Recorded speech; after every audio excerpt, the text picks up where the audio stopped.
जय हिंद दोस्तों, आपका हमारे चैनल जीएम लर्निंग पॉइंट पर स्वागत है। इस वीडियो में हम लोग जो है अवतल दर्पण के लिए फोकस, दूरी और वक्रता त्रिज्या में संबंध स्थापित करेंगे।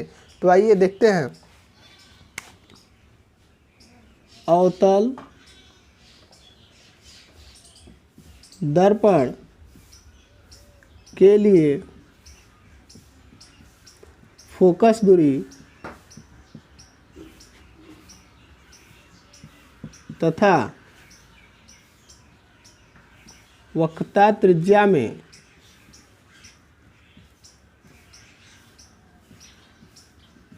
संबंध। तो यह जो संबंध होता है इनमें वो होता है F बराबर r/2, यानी फोकस दूरी वक्रता त्रिज्या क्या होती है, आधी होती है। और इस वीडियो में हम लोग इसी का जो है निगमन करेंगे। इसके लिए हम लोग एक चित्र बनाते हैं। मान लीजिए इस प्रकार से, यह एक अवतल दर्पण है और मान लीजिए इसका नाम कर दे देते हैं। यह M1 M2 एक अवतल दर्पण है और यह इसकी क्या है, मुख्य अक्ष है और यह इसका ध्रुव P। और मान लीजिए मुख्य अक्ष के समांतर कोई प्रकाश किरण इस प्रकार से आ रही है, तो दर्पण से परावर्तन के पश्चात फोकस से होकर जाती है इस प्रकार से, और यह इसकी वक्रता केंद्र है। तो मान लीजिए इस पर एक लंब हम लोग इस प्रकार से डाल लेते हैं और आपतित किरण का नाम दे देते हैं A B और ये हो गया C। तो यह क्या है, एक अभिलंब है और यह क्या है, आपतित किरण है। तो आपतित किरण और अभिलंब के बीच बना कोण क्या कहलाता है, आपतन कोण I, तथा अभिलंब और परावर्तित किरण के बीच जो कोण बनता है उसको हम लोग क्या बोलते हैं, परावर्तन कोण R। तो हम लोग इसमें चित्र बनाएंगे इस प्रकार से और इसमें कुछ थ्योरी के रूप में लिखेंगे। क्या लिखेंगे, माना M1 M2 एक अवतल दर्पण है जिसका ध्रुव P, वक्रता केंद्र C और फोकस F है। इसमें मुख्य अक्ष के समांतर एक प्रकाश किरण A भी बिंदु B पर आपतित होता है तथा परावर्तन के पश्चात F से होकर जाता है और बिंदु B पर एक अभिलंब CB खींचा गया है। तो इस प्रकार ABC आपतन कोण और CBF क्या है, परावर्तन कोण है। और साथ साथ इसकी फोकस मान लेते हैं, फोकस दूरी जो है स्मॉल f है और इसकी वक्रता त्रिज्या क्या है, कैपिटल R है। तो सारे मानों को हम लिख लेते हैं। इसमें जो आपतन कोण है वो कौन है, ABC। तो यहाँ पे आपको पता है आपतन कोण कौन है, ABC बराबर क्या है, I। और हम लोग जानते हैं परावर्तन कोण कितना है, परावर्तन कोण कौन होगा, CBF, क्योंकि अभिलंब और परावर्तित किरण के बीच बने कोण को परावर्तन कोण कहते हैं। तो CBF कोण CBF बराबर R,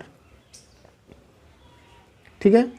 और साथ साथ इसकी वक्रता त्रिज्या मान लेते हैं। वक्रता त्रिज्या क्या है, CP बराबर क्या होगा, -R, क्योंकि इस तरफ की दूरियां क्या कैसी होती है, ऋणात्मक होती हैं। और PF बराबर क्या होगा, PF बराबर होगा -f। तो ये चार वैल्यू दिया गया और इसी की मदद से हमें क्या करना है, फोकस दूरी और वक्रता त्रिज्या में संबंध स्थापित करना है। इसके बाद हम लोग क्या करते हैं, देखिए अब हम लोग जानते हैं परावर्तन के नियमानुसार, परावर्तन के नियम से क्या होता है, आपतन कोण I जो होता है वो परावर्तन कोण R के बराबर होता है। इसलिए आपतन कोण का क्या नाम है, ABC। तो इसमें कोण ABC जो होगा वो किसके बराबर होगा, कोण CBF के। यह मान लीजिए इक्वेशन नंबर 1 है। इसी प्रकार हम लोग जानते हैं कि जो AB है वो किसके समांतर है, CB के, PC के। तो AB किसके समांतर है, PC के। तो ये जब दो समांतर रेखाएं और इसे क्या करता है, BC तिर्यक रेखा काटता है, तो इस स्थिति में इसके एकांतर कोण भी आपस में क्या होंगे, बराबर होंगे। तो यहाँ पर हम लिख लेते हैं, चूँकि AB समांतर है किसके, PC के, तथा BC इसे तिर्यक काटता है। इसे क्या करता है, तिर्यक काटता है।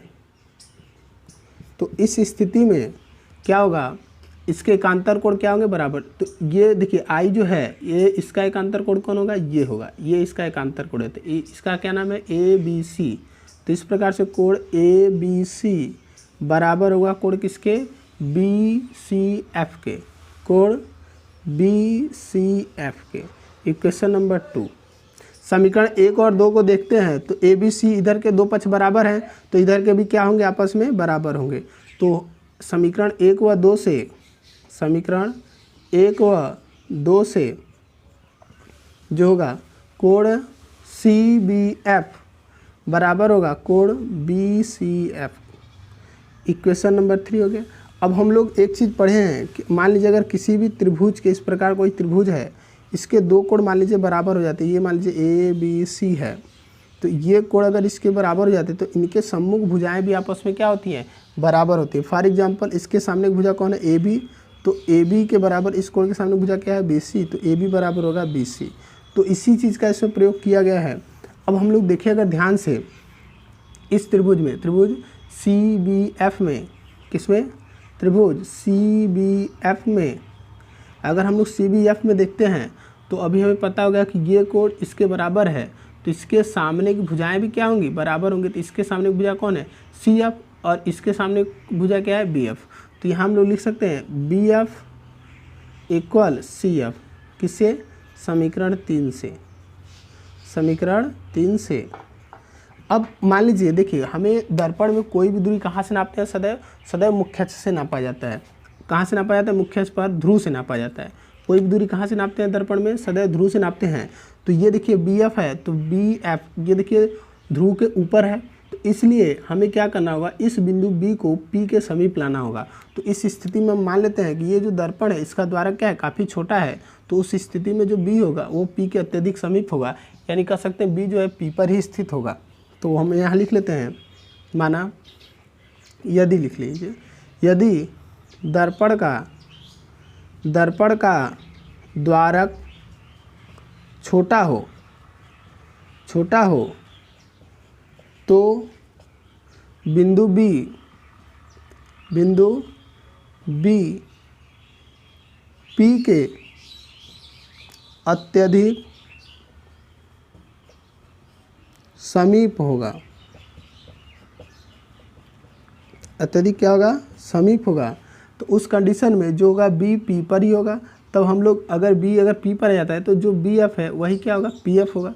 तो यहाँ हम लोग लिख सकते हैं तब बी एफ इक्वल हो सकता है पी एफ, यह लगभग में हो सकता है, यह लगभग में हो सकता है। तो हम लोग इसी में जो समीकरण 3 से लिखे हैं बी एफ बराबर सी एफ, तो इसके जब हम लोग बी एफ की जगह क्या लिख देंगे, पी एफ। तो अगर हम रख देते हैं तो यह हमारा समीकरण 3 में अगर रखते हैं पी एफ बराबर यहाँ क्या है, सी एफ, तो ये हो जाएगा C F, P F equal C F. तो अब हम लोग क्या करेंगे, दोनों पक्षों में जो है पी एफ जोड़ देंगे। दोनों पक्षों में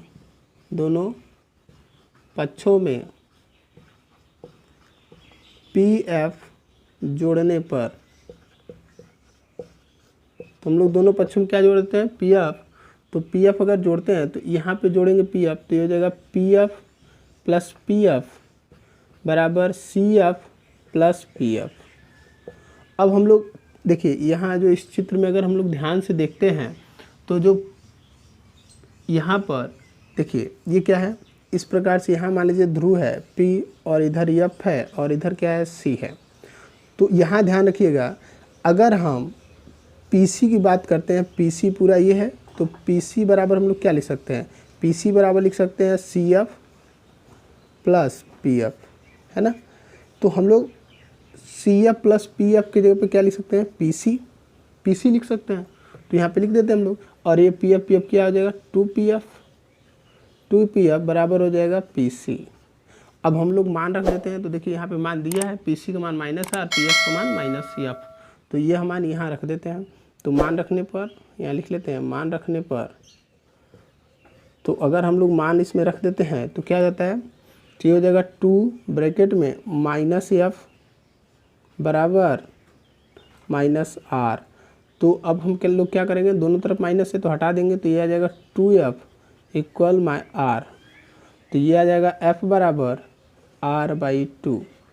और यह क्या करता है, फोकस दूरी वक्रता त्रिज्या में संबंध दिखाता है। हम लोग कह सकते हैं इस प्रकार से, जो फोकस दूरी होती है वह वक्रता त्रिज्या क्या होती है, आधी होती है। तो यहाँ हम लोग लिख सकते हैं अतः फोकस दूरी वक्रता त्रिज्या की आधी होती है। इसके बाद उत्तल दर्पण के लिए फोकस दूरी वक्रता त्रिज्या में संबंध देखते हैं। तो उत्तल दर्पण के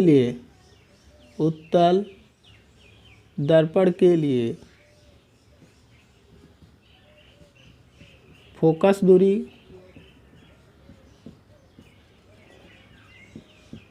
तथा वक्रता त्रिज्या में संबंध, फोकस दूरी तथा वक्रता त्रिज्या में संबंध। तो इसके लिए हम लोग चित्र बना लेते हैं। मान लीजिए इस प्रकार से एक उत्तल दर्पण है और इसका नाम देते हैं M1 M2 और यह इसकी मुख्य अक्ष है इस प्रकार से। और इस पर एक जो है किरण मुख्य अक्ष के समांतर मान लीजिए इस प्रकार से आ रही है। मुख्य अक्ष के समांतर इस प्रकार से कोई किरण आ रही है और यह दर्पण से परावर्तन के पश्चात क्या होता है, ऊपर की ओर इस प्रकार से उठता है। और इस पर मान लीजिए यह जो है कहाँ से होकर जाता हुआ प्रतीत होता है, फोकस से होकर जाता हुआ प्रतीत होता है। इस प्रकार से यह क्या है, F है। और दूसरा किरण हम लोग क्या करते हैं, इसको हम लोग ब्लैक से ब्लैंकेट कर लेते हैं इस प्रकार से। और दूसरा किरण जो होता है, मान लीजिए इस पर एक लंब डाल लेते हैं हम लोग। तो लंब इस प्रकार से, मान लीजिए ये लंब है और इस लंब का नाम है, यह N है और ये A B और यह मान लीजिए C और यहाँ से M मान लीजिए, यह बिंदु M है। तो इस प्रकार से हम लोग जानते हैं। और यह ध्रुव P है। यह आपतित किरण और यह अभिलंब है। इसके बीच जो कोण बनता है इसको हम लोग आपतन कोण I, और अभिलंब और परावर्तित किरण के बीच जो कोण बनता है उसको हम लोग बोलते हैं परावर्तन कोण R। तो इसमें हम थ्योरी के रूप में कुछ लिखेंगे। वो लिखेंगे क्या, माना M1 M2 एक उत्तल दर्पण है जिसका ध्रुव P, फोकस F और वक्रता केंद्र C है। इसमें जो है मुख्य अक्ष के समांतर एक प्रकाश किरण AB बिंदु B पर आपतित होता है तथा बिंदु B से परावर्तन के पश्चात यह BM दिशा में लौट जाता है, जो कि फोकस से जाती हुई प्रतीत होती है। और इस पर एक अभिलंब जो है NBC खींचा गया है।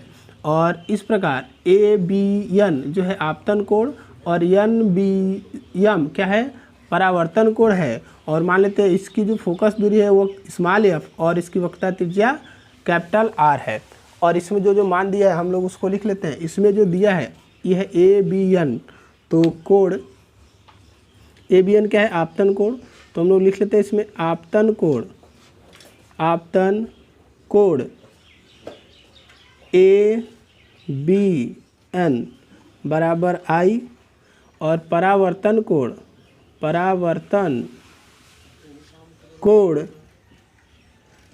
कोण कौन है, NBM क्या है, R। और साथ साथ PF, तो PF मतलब होता है फोकस दूरी। तो PF क्या है, फोकस दूरी है। तो आप ये भी लिख सकते हैं फोकस दूरी PF इक्वल मान लेते हैं माइनस स्मॉल f। क्यों, क्योंकि यह नहीं, माइनस नहीं होगा, ये प्लस होगा। क्यों, क्योंकि हम बोले आपतित किरण की दिशा में नापी गई दूरी क्या होती है, धनात्मक होती है। आपतित किरण की विपरीत दिशा में नापी गई दूरी ऋणात्मक होती है। तो यह दूरी क्या होगी, धनात्मक होगी। और इसी प्रकार से इसकी जो वक्रता त्रिज्या है वो भी दाएं तरफ होती है। तो हम लोग लिख लेते हैं वक्रता त्रिज्या इसकी क्या होगी, वक्रता त्रिज्या जो होगी इसकी वो होगा PC। तो इसमें जो PC है वो कितना होगा, +R। इतने वैल्यू से हमें जो है इसमें जो है फोकस दूरी वक्रता त्रिज्या में संबंध स्थापित करना है। और हम लोग जानते हैं इसका संबंध क्या होता है, F बराबर R/2। और इसी का हम लोग क्या करेंगे, निगमन करेंगे। तो इसके लिए हम लोग मान लेते हैं परावर्तन के नियम से। देखिए परावर्तन के नियम से क्या होता है, आपतन कोण सदैव परावर्तन कोण के क्या होता है, बराबर होता है। तो हम लोग लिख लेते हैं परावर्तन के नियम से, परावर्तन के नियमानुसार परावर्तन के नियमानुसार क्या होता है, कोण आई जो होता है वो कोण आर के बराबर होता है। कोण आई किसके बराबर होता है, कोण आर के बराबर होता है। तो कोण आई का मान क्या है, नाम क्या है, ए बी एन। तो इस प्रकार से कोण ए बी एन बराबर होगा कोण, परावर्तन कोण कौन है, ये है, तो एन बी एम, कोण N B M. Equation number first, आपतन को परावर्तन कोण के सदैव क्या होता है, बराबर होता है। इसी प्रकार हम लोग जानते हैं कि दो रेखाएं इस प्रकार जब प्रतिच्छेद करती हैं तो इनके जो विपरीत कोण होते हैं वो क्या होते हैं, इस प्रकार से बराबर होते हैं। ये कोण इसके बराबर होता है और ये कोण इसके बराबर होता है ना। तो इसमें देखिए जो ये है, ध्यान दीजिएगा, ये रेखा और ये रेखा इस प्रकार से एक दूसरे को काटती है, तो ये कोण और ये कोण आपस में क्या होंगे, बराबर होंगे। क्यों, क्योंकि ये भी क्या करते हैं, इस प्रकार से एक दूसरे को प्रतिच्छेद करती है, तो ये कोण और ये कोण क्या होंगे, आपस में बराबर होंगे। तो इस कंडीशन में जो कोण आर है यहाँ, यह भी कोण क्या होगा, आर होगा। क्यों, क्योंकि ये दोनों क्या है, एक दूसरे के विपरीत कोण हैं। तो इस प्रकार से हम लोग लिख सकते हैं, क्या लिख सकते हैं, एन बी एम, क्या, कोण एन बी एम जो है वह किसके बराबर है, इस कोण के। तो ये इस कोण का क्या नाम है, एफ बी सी, कोण एफ बी सी, ठीक है। Equation number 2। अब हम लोग समीकरण 1 और समीकरण 2 को देखें तो एन बी एम, ध्यान दीजिएगा, एन बी एम, देखिए ये कोण और ये कोण एक ही है, एन बी एम। तो जब ये दोनों कोण बराबर हैं तो ये दोनों कोण भी आपस में क्या होंगे, बराबर होंगे। तो कहने का मतलब है होगा तो ए बी एन जो होगा वो किसके बराबर होगा, कोण एफ बी सी के बराबर होगा। किससे, समीकरण 1 व 2 से, समीकरण 1 व 2 से ये हो गया। ये मान लीजिए समीकरण नंबर 3 है, समीकरण नंबर 3 है। अब ध्यान दीजिएगा, अब तो ये तो पता हो गया। अब देखिए हम लोग जानते हैं कि ये जो है, ध्यान दीजिएगा, ये जो रेखा है पी सी वह समांतर है किसके, ए बी के। तो जब दो समांतर रेखाएं इस प्रकार से, एक समांतर रेखा यहाँ, एक समांतर रेखा यहाँ है, तो इस प्रकार से कोई अगर तिर्यक रेखा काटता है, यह अभिलंब, देखिए अभिलंब क्या करता है, इसको तिर्यक काटता है। तो इस स्थिति में यहाँ जो कोण बनता है वही कोण कहाँ पर बनेगा, यहाँ पर भी बनता है। तो ये दोनों कोण क्या कहलाता है, संगत कोण। और इसमें संगत कोण भी क्या होंगे, आपस में बराबर होंगे। तो इसका संगत कोण कौन है, इसका संगत कोण ये है, ठीक है।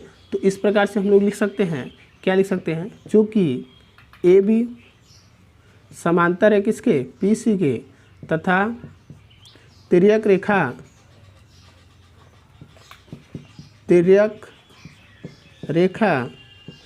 रेखा कौन है, अभिलंब, एन बी सी क्या करता है, इसे काटता है ना, इसे काटता है।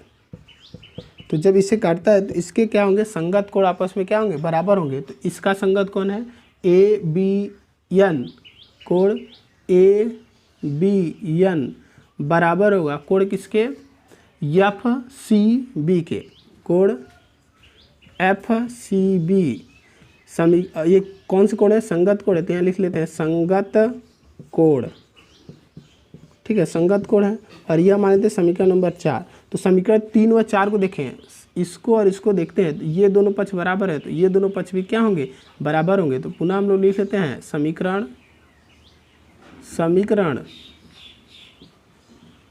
3 व 4 से, अगर हम समीकरण 3 व 4 से देखें तो ये दोनों पक्ष बराबर, तो ये दोनों पक्ष भी क्या होंगे, बराबर होंगे। तो एफ बी सी बराबर होगा एफ सी बी, है ना, समीकरण नंबर 5।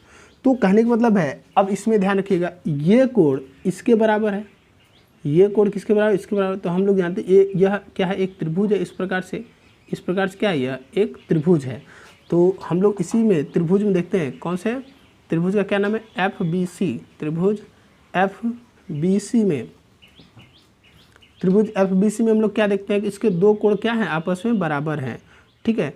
तो इसके संगत जो इसके सामने भुजाएं होंगी वो भी क्या होगी, आपस में बराबर होंगी। तो इस कोण के सामने एक भुजा कौन है, सी एफ है, और इस कोण के सामने एक भुजा क्या है, बी एफ। तो हम लोग लिख सकते हैं B F equal C F. क्यों, क्योंकि समीकरण 5 में हम लोग देखते हैं कि एफ बी सी और एफ सी बी यानी ये कोण आपस में बराबर है, तो इनके सामने की भुजाएं भी क्या होंगी, आपस में बराबर होंगी। तो यहाँ लिख लेते हैं समीकरण 5 से, समीकरण 5 से, यह समीकरण 5 से लिया गया है। अब हम लोग क्या करते हैं, अब देखिए कोई भी दूरी जो होती है सदैव कहाँ से नापी जाती है, ध्रुव से नापी जाती है। तो यह बिंदु जो बी है यह ध्रुव के समीप तो है नहीं, बहुत दूर है, तो इसलिए हम मान लेते हैं इस दर्पण का द्वारक बहुत छोटा है। उस स्थिति में जो बिंदु बी है वो लगभग मान लेते हैं पी पर ही स्थित होता है। तो उस कंडीशन में जो बी एफ है वही पी एफ के बराबर हो जाएगा। तो हमें लिखना पड़ेगा इसमें, यदि दर्पण का द्वारक छोटा हो तो बिंदु बी पी के अत्यधिक समीप होगा। क्या होगा, अत्यधिक समीप होगा। तो जब यह अत्यधिक समीप होगा तो उस स्थिति में जो बी एफ है वह किसके बराबर हो, पी एफ के लगभग होगा। लगभग क्या होगा, बराबर होगा। ये दोनों लगभग क्या होंगे, बराबर होंगे। तो आगे देखते हैं हम लोग, जब ये दोनों बराबर होंगे B F equal P F, तो इसको हम लोग जो है इसमें रख दें। अगर ये मान लीजिए समीकरण नंबर 6 कर लीजिए इसको 6, तो अगर हम बी एफ के जगह क्या रखते हैं, पी एफ, या 6 नहीं बनाए तो भी ऐसे ही रख देते हैं। तो बी एफ के स्थान पे हम लोग क्या रख सकते हैं, पी एफ। तो अगर हम बी एफ के स्थान पे पी एफ रखते हैं तो ये हमारा नया क्या बन जाता है, ये बन जाता है पी एफ बराबर सी एफ, बी एफ बराबर सी एफ। अब हम दोनों पक्षों में अगर बी एफ पी एफ जोड़ दें, दोनों पक्षों में पी एफ हम जोड़ देते हैं तो क्या हो जाता है, लिख लेते हैं यहाँ पे, दोनों पक्षों में पी एफ जोड़ने पर, तो पी एफ अगर हम दोनों पक्षों में जोड़ देते हैं तो ये क्या हो जाएगा, P F plus P F बराबर C F plus P F, है ना। अब इधर तो हो गया 2pf, और यहाँ ध्यान दीजिएगा, यहाँ देखिए इसमें हम लोग देखें तो ये ध्रुव है, ठीक है, और इधर क्या है एफ और इधर क्या है सी। तो हम लोग इसको यहाँ पे मान लीजिए, यहाँ पे क्या है, यहाँ पे ध्रुव है पी, और यहाँ क्या है एफ है, और यहाँ पे क्या है सी है। इस प्रकार से हम लोग यहाँ लिख लेते हैं। तो ध्यान रखिएगा, अगर पी सी के बराबर हमको लिखना है, पी सी बराबर क्या लिखना है, पी सी बराबर, तो हम लोग पी सी बराबर क्या लिखेंगे, P F plus C F. तो यहाँ पे भी लिखा है C F plus P F, C F plus P F. तो C F plus P F की जगह हम लोग क्या लिख सकते हैं, पी सी। तो इसके स्थान पर हम लोग क्या लिख देंगे, पी सी। तो ये पी एफ कितना हो गया, 2pf बराबर क्या हो जाएगा, पी सी, है ना। 2pf बराबर पी सी। अब हम लोग क्या करेंगे, इसमें जो है मान रखेंगे। तो मान रख देते हैं, इसको मिटा दें। तो मान रखने पर अगर हम इसमें मान रख देते हैं तो पी एफ की जगह क्या लिखेंगे हम लोग, पी एफ की जगह देखिए पी एफ का वैल्यू कितना है, पी एफ का मान है कैपिटल एफ और पी सी का मान है कैपिटल आर। तो इसमें अगर हम मान रखते हैं तो यहाँ पे लिख देते हैं, तो ये जगह 2f बराबर आर, पी सी का मान आर है। तो यहाँ एफ बराबर क्या आ जाएगा, एफ बराबर होगा r/2। तो हम लोग देखें इस प्रकार से, जो अवतल दर्पण में फोकस दूरी वक्रता त्रिज्या में संबंध है वही उत्तल दर्पण में भी संबंध है। तो यहाँ लिख लेते हैं, अतः फोकस दूरी